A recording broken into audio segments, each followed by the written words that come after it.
Hi, good afternoon. I hope you're well. Now, in today's lesson, we're going to look at prepositions of time.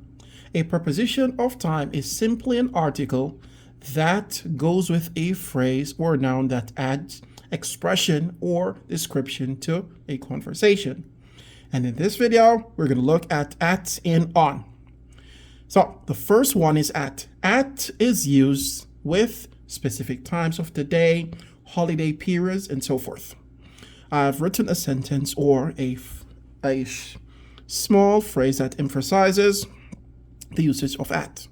For example, at 5 o'clock. I get up at 5 o'clock each day. The movie starts at 9:45. They sang songs at the Easter period. Okay? Now let's move on to in. Now the article in is used with months, years, decades, century, seasons, and time periods. Here's an example. In April. In April, I normally go to the gym. Okay? Shakespeare was born in 1564. The Titanic sank in 1912. And these are all using in as a preposition.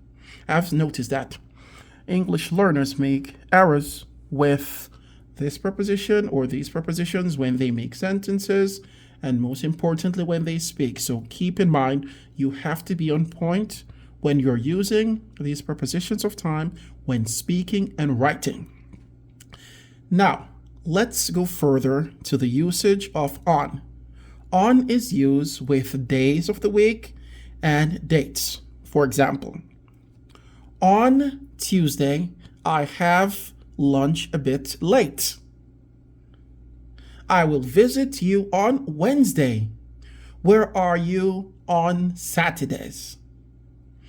His birthday is on April the 27th. The exam is on the 21st of May. These are all examples of prepositions of time. Now, can you give me other sentences where I can use at, in, on in the comment section?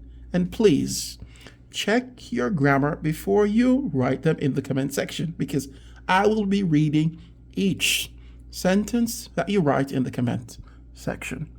Thank you for your time and chat with you in a few moments. Thank you and bye.